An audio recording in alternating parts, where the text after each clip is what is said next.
Hi, I'm Justin McLeod, Community Relations Coordinator for Roanoke City Public Schools. This month we'll show you how our students plan to honor veterans of the Vietnam War. We'll take you to bird watching at Fallon Park Elementary, and we'll show you the remodel of Hurt Park Elementary. That and a whole lot more in this month's show. We're here at Fire Station number 1 in downtown Roanoke today to talk about a unique partnership between Roanoke FireEMS as well as ROTEC, our Career and Technical Education Center. Here is David Hoback. He's the chief of Roanoke FireEMS, as well as Kathy Duncan, who is our Career and Technical Education Director. This is a unique opportunity. Why don't you start us out, Ms. Duncan, about an EMT partnership, right? This is an amazing partnership with Roanoke City Fire and EMS. Tiffany Bradbury and Chief Hoback came to myself and Dr. Bishop last year offering us this wonderful opportunity. We've got 10 students that are pursuing a career opportunity as an EMT here at Fire Station 1. And expand on that, Chief. I mean, we're not just in a classroom, right? I mean, these kids are getting hands-on experience. Well, that's correct. They're not only getting the classroom experience, the didactics, and the book education, they're actually going to be out riding in the field on our ambulances, getting hands-on experience of what they're learning in the classroom. And at the end result, they will actually be certified as emergency medical technician at the Commonwealth of Virginia, so that they can provide, and that is the credential they can use to get employment within our community, within our department. So we're hopeful that with this, they will do that, and then hopefully we can retain someone to come work for us full time. What has been the reaction of the students so far who are in this program? They are so enthusiastic and passionate about this. I have not seen students this excited in quite a period of time. And it's all 10 of them, bar none. And it's wonderful to watch the evolutionary process from the first week when they first came into class to now we're in week 4, 5, and 6, and to see their confidence starting to build as they go into new tasks and things of this nature. And they come right to the fire station. This really isn't a classroom setting, and that's important. I mean, you want them, you know, EMT sounds like a great profession, but there is a lot of, I want to say blood and guts, but there are things that they should know about, right? And that's correct. We thought about doing it in the classroom at one of the high schools, but this is really they need to be, because here they can get exposed to a lot of things. Not only the classroom, but they can expose to the apparatus, the equipment, and then they start learning the people that they'll be working with as far as the job coaching. And being in an active fire station gets them in a different environment, and I think it's a better learning environment for what we're trying to teach them. Critical need for EMTs, not only, it's not a problem that's unique to Roanoke. I mean, this is country, you know, all across the country, right? That's correct. And this is a profession that's growing. You know, our volume for EMS is up this year alone 7%. So, you know, this is a growing profession. This will give them the tools, the knowledge to embrace that opportunity in their career. So it's something that I think is valuable to anybody. Absolutely. These jobs high in demand? Absolutely high in demand. And we're really preparing them with cutting edge opportunities here with Roanoke City Fire and EMS. So we're going to have some job coaching with the staff here at the fire station, taking on the students one-on-one in a mentoring capacity, which is unheard of. Where do you see this program going? I mean, you hope to expand it in the future? I do. I hope that, you know, this year we had 10 or 11 students that are in a program. I hope next year we expand that to 18 or 20. I think the more we can grow this program and actually capture these young professionals and keep them within our community, and that's what's really important. But give them an opportunity to know that this is a good opportunity for them. This is a great example of really two city departments coming together and working together, and hopefully a good result, right? Absolutely. It's already been a very positive result. And there's no cost to the student? No cost to the student whatsoever. And how do we go about doing that? I know there's probably some money involved in transportation, and how did that come about? It's a partnership between the city schools and us, and we're picking up a portion of it through some grant funds. They're picking up a portion that covers the stuff that we cannot do. So it's a true partnership of sharing that mutual revenue. From a student standpoint, it doesn't hurt to try it, right? I mean, if there's no Absolutely cost correct. to it. They just see their guidance counselors and plan ahead for next year. Okay. Well, congratulations. So Yes. far, so good, and we hope it only grows from here. So, Absolutely. You do as well. All right, and we'll be right back. Want to learn how to manage your money better, save for that car or dream home, or be able to bounce back from bad credit mistakes? Bank On Roanoke Valley can help. Bank On works with local banks, credit unions, and local governments to offer free classes at local libraries in our community. It's easy, free, and it's happening right where you live. Check out the calendar of classes or sign up at bankonrv.org or call 777-4200 for more information. We're here today at Hurt Park Elementary that recently got a major facelift, and here to talk about it is the proud principal. She's a new face to Roanoke City Public Schools, and that is Mrs. Regina Gregory. And welcome to Roanoke City Public Schools. Hello. Tell us a little bit about yourself. You've been an educator for many years, although you may be new to Roanoke City, right? Yes, I am new to Roanoke City. Tell us about some of the work that went on here during the summer. Obviously, you weren't here for all of it, but what has been the reaction from students and as well as parents and teachers? It's just been overwhelming. It had the reaction, first of all, just from students peeping in through the window during the summertime while I was here, to be able to see so many vehicles out there. Everybody wanted to know, what are they doing? What are they doing? One child actually came to the door and said, what are they going to build here now?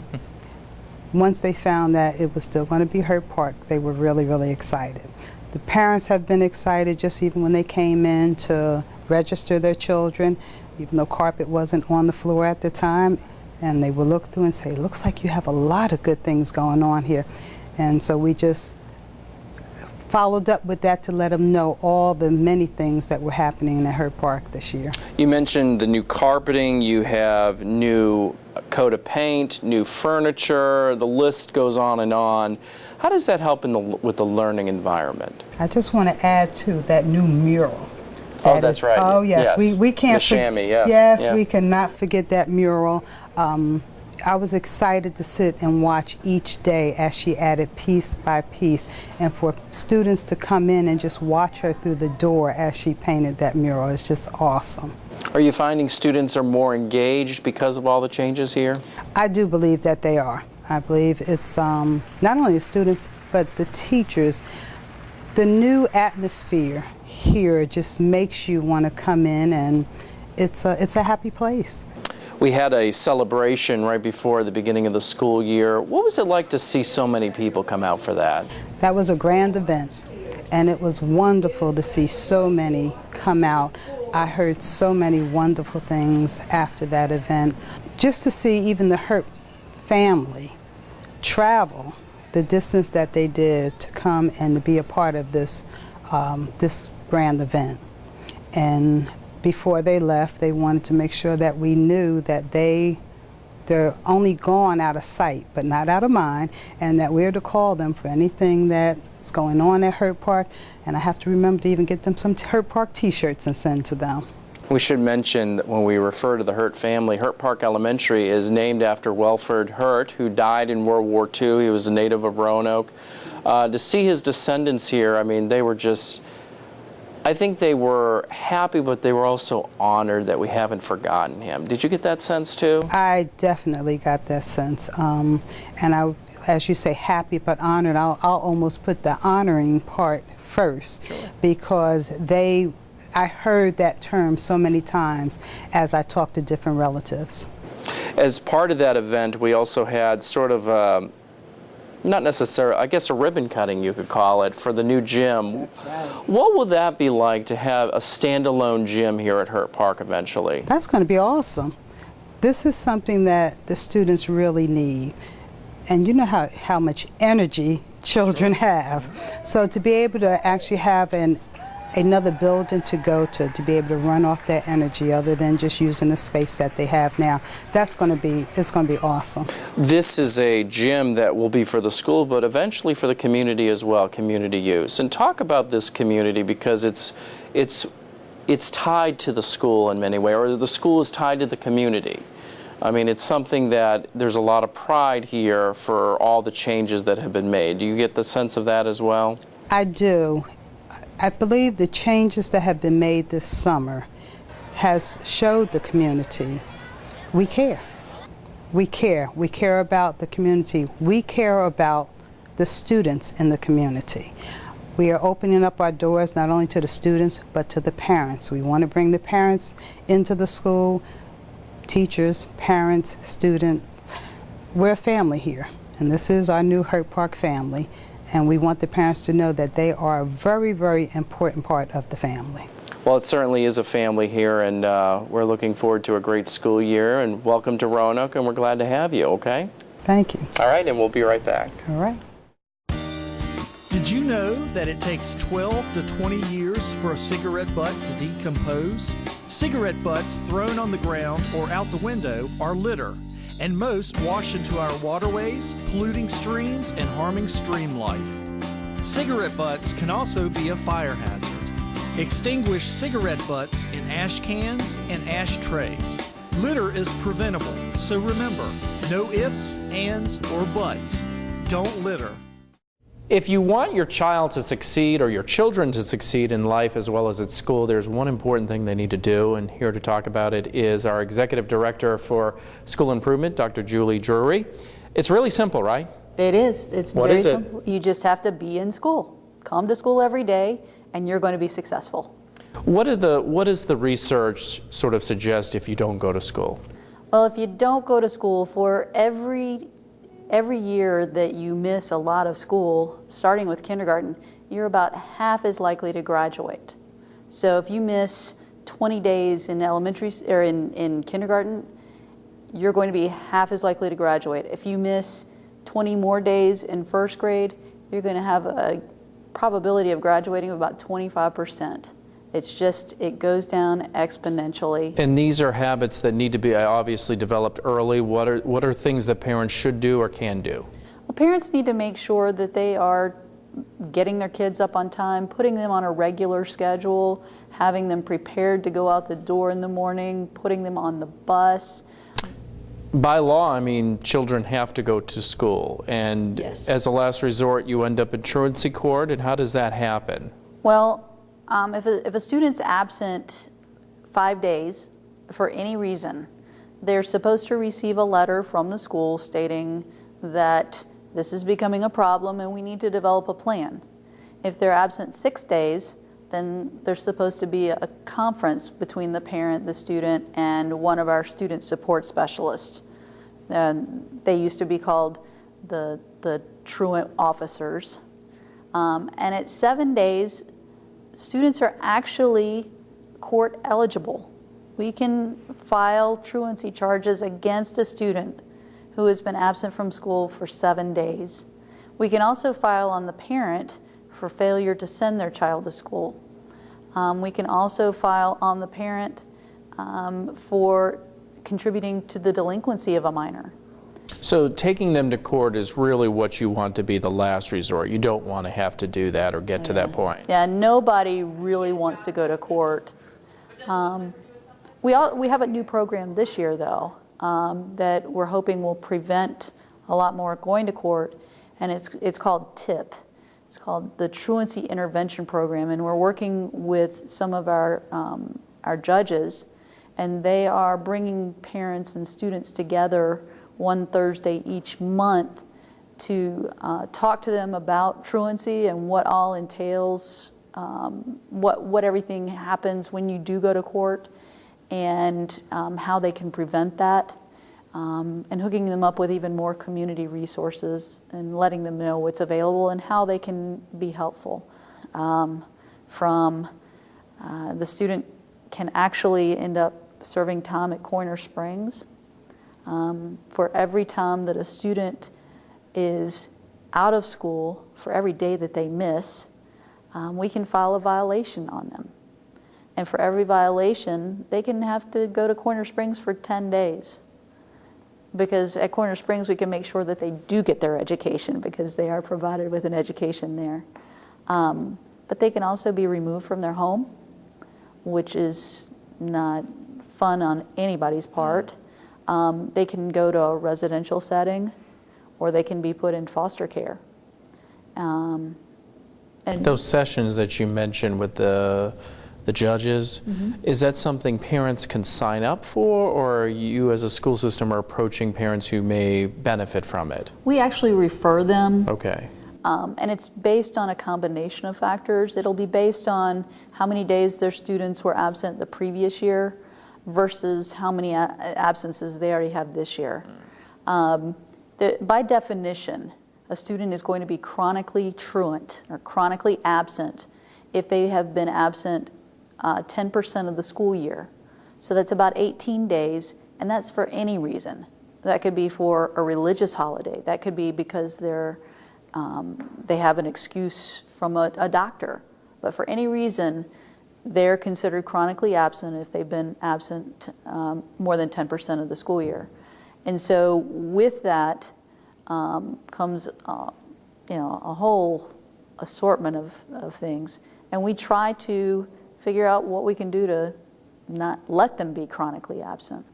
And so with the TIP program, we are looking at what happened the year before.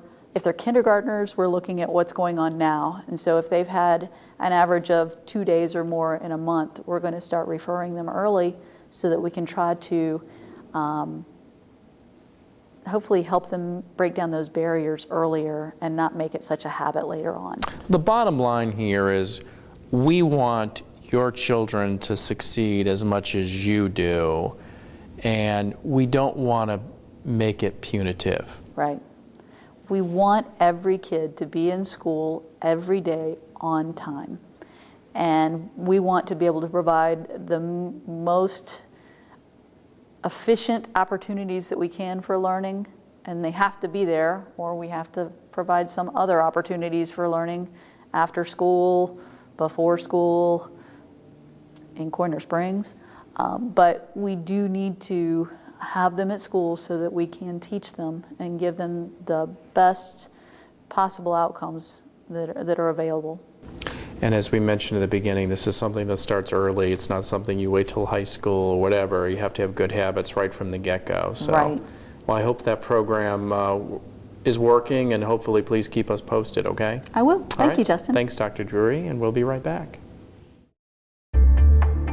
There's a myth out there that somebody who's using drugs is engaged in a selfish habit, that they're not hurting anybody, and I can say that's not true at all. Every drug user has somebody that they've hurt, that they've not been there for because they're under the influence, or they're using their time and money to obtain drugs. I see a lot of people in the probation office who steal from family members, steal from friends and businesses, so I can truly say that a drug addiction and drug habit hurts everybody. The country is marking the 50th anniversary of the Vietnam War, and there have been several events locally over the last few years, and there's an event, a major one, coming up in November, and here to talk about it is Mr. John Miller as well as Carrie Gates. She is our Fine Arts Coordinator. Mr. Miller, why don't you start us off with some of the sort of events that have been taking place right here in the Valley to mark this occasion? Sure. I should start, I think, by suggesting there were 3 focus years for this commemoration, 2015, 16, and 17. And the 4 municipalities, that is the cities of Salem and Roanoke and town of Vinton and county of Roanoke, were all extremely supportive of this effort to commemorate the 50th anniversary, and as a result, set aside 2 events each year for that commemoration. And we have a major event coming up in November that's going to involve both our high schools. Tell us about that, Ms. Gates. Correct. It's actually involving schools from all of Roanoke County, Salem, and Roanoke City. And so what the kids are busy preparing for is they're preparing a couple selections from the 1960s and 70s to kind of mark the Vietnam era music. And so we'll be celebrating that event by performing the music from that era. The other thing that is going to be a wonderful opportunity for our students is there's going to be a mass band at the conclusion of the performance conducted by Maestro David Stewart Wiley. So it's an all-around fantastic opportunity for kids to play some music they might not normally play, but also to work with the maestro as well. This event is free. It's open to the public. It's November 5th at 4:30 at the Salem Civic Center. I know that you've been heavily involved in this planning, Mr. Miller. Why did you want our high school students to be part of this? Well, as Carrie indicated, not only is it an opportunity for the students to practice the music and to work with the maestro, but also to be a part of history. The intent is to recognize, thank, and honor the Vietnam veteran and family, and this is one way of doing it community-wide. If I know some of your band teachers like Mr. Schmidt over at Patrick Henry, this isn't something he's just playing music. He's probably actually sort of doing lessons. I remember when they went to Pearl Harbor a few years ago, he incorporated that. Are you aware of that happening with both of our bands? All right, both of our band directors, Mr. Stanley and Mr. Schmidt, are, one of their focuses is to talk about the background of the music, the history, the composers. So I think as they teach the kids the music, they will be talking about the history. They'll probably be talking about some of the facts and history about the Vietnam War as well. So that's part of all learning the music. You know, Mr. Miller, a lot of focus on that PBS documentary, which I've watched some of it. Unfortunately, I haven't been able to see all of it. But is this a good time for the country to look back on that era? I think it's a perfect time. With Ken Burns' documentary, with the effort made locally to recognize those Vietnam veterans, something that may not have been done as well as it should 50 years ago, I think the timing is most appropriate. And the veterans, you hope, will show up, right? Be part of this event. For the other events, and we were counting on them showing up for this event, along with the parents of the band members and any others that might be interested, not only in hearing good music, but also commemorating the 50th. Talk about the logistics of this. You know, it's one thing for a band to sort of practice on its own, but to have all these bands sort of come together as one, I would imagine there's got to be a lot of practice, but not a lot of time to do it. Well, I think that's kind of the interesting part of this event. I think it's also a great opportunity for the bands to get together and watch each other perform. But you know, these guys are professionals. They go out every weekend and do football games and band competitions, so they're used to putting things together. And it's really about the same sort of event as going to a district honors ensemble where they sit down, they practice for a couple hours, and they do a concert. And so I think it's going to be a great experience for our kids. And the music, I know you said, is from the 60s and 70s. Is it supposed to be a fun concert, or do you want it to be more of a history lesson, or a little bit of both, or do you have a theme in mind? Oh, I think it's a little bit of both. The music is from that Vietnam era, so it'll bring back a lot of memories, some good, some bad, for those that attend. But for the kids, for the musicians themselves, I think it'll be very much a learning experience for them. And again, we want to mention that this concert is on November 5th at the Salem Civic Center. It's at 4:30 in the afternoon, and it is free. And please come out there. As you know, at the Civic Center, there's plenty of seating. So any last thoughts on this, folks? No, we'd just like to thank the committee for involving us in this event. You know, we consider it an honor to be there, and we're happy to participate, and we want everyone to come out and see all the good work that the kids are doing, and the directors, and all the hard work that the committee has done in putting all these events together. Absolutely. And if you allow me, I'd like personally to mention not only Carrie, but Barry Tucker from the county, and also Dr. Rita Bishop, who from the outset was extremely supportive of the entire concept. Well, I know we're looking forward to the event, and we hope to see many of you on November 5th, again at the Salem Civic Center. Hope it goes well, okay? Great, thanks. All right, and we'll be right back.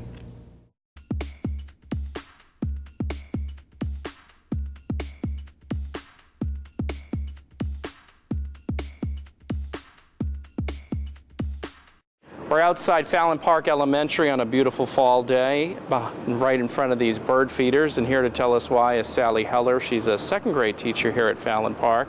Okay, so you're taking part in the Project Feeder Watch. What's that all about? Tell us. Project Feeder Watch is a program through Cornell University where our students collect data from birds that attend our feeders and our bird bath. The students collect data, we send that into Cornell University, and it helps scientists predict which birds will migrate. It also helps them keep track of winter bird populations. When you say students are collecting data, how are they doing that? Well, I have a different bird watcher every day that sits near our window so that they can see our bird feeders. When they see a bird, they will locate which bird it is based on a poster we have hanging in our classroom, and they will then write down which bird type they saw, whether it was male or female. They'll write down what time they saw the bird, and then we'll also be writing down the high and low temperature of the day. How are students embracing this whole initiative? Well, I tell you what, it's very difficult to keep the students from all rushing to the window when someone spots a bird. So they're really excited about the birds they see. When we're outside, They're also pointing out, which birds they see. They're identifying house sparrows, house finches, mourning doves. They really enjoy filling up the bird feeders with the bird seed and being the bird watcher. And you've made this part of the classroom. I mean, they're doing more than just looking for birds, correct? Yes. Second grade students need to know how to tell time using an analog clock. They also need to know how to read a thermometer, and they need to know how to create and to read a graph. So by using the thermometer to tell the temperature, we're covering that skill. We also, every time we have a sighting of a bird, we locate what time it is on the clock, and we also chart the birds that we're seeing on a graph, so that when we get to those skills during the school year, students will already be familiar with those skills, so we can spend more time doing enriching activities. So they've, in essence, become bird watchers. They right? have, yes. Are there certain times of the day that you see more birds, and what kind of birds are you seeing the most? We typically see more birds in the morning when we don't have as many students outside for recess and there's not as much traffic. We are seeing more sparrows and finches and doves, mostly finches, but we're hoping to see some cardinals. As we don't know if they just have a hard time, have not found our feeders yet, or what, but we definitely have the bird seed that will attract them. As soon as they find it, hopefully we'll see some more of those. And you guys have installed these feeders behind us. I know the students have tools. Is that stuff you had to buy or was provided to you? Roanoke City Schools provided the feeders. The science department did. They provided the feeders and the stands and everything that we needed. Where do you see this going? I mean, as we get closer to the winter months, you're going to see more or less of the bird action, or what do you expect? Well, this is my first year, Justin, so I'm not sure, but I'm excited to find out, and it will definitely help us predict answers to those questions in years to come. And I know the students are certainly surprised, but someone like yourself, are you surprised with the amount of birds that we have here at Fallon Park? Yeah, I am, and I've never really been much of a birder myself, but as we have, just in the few weeks that we've been doing this, I've been able to recognize or identify birds that I didn't know I could ever identify, and so the students and I are really just kind of learning with each other. And being in your classroom, I notice you're even tracking whether you see male or female. Is there an easy way to determine that, or? Well, males typically are brighter. They have, they'll have some red on their chest or on their heads, and so we've actually talked about that in the classroom and talked to the students about why do you think the birds are brighter, and the females seem to, while the males are brighter and while the females seem to be these tan and white and gray colors. And well, it's because the males need to attract the females. Well, that is interesting. So you learn something even in second grade, That's right? Even if you're older like me, right? So, well, congratulations. It sounds like a great project and one that the students really have embraced, and we look forward to seeing the results here in the coming weeks and months, okay? All right. Well, thank you so much. And we'll be right back.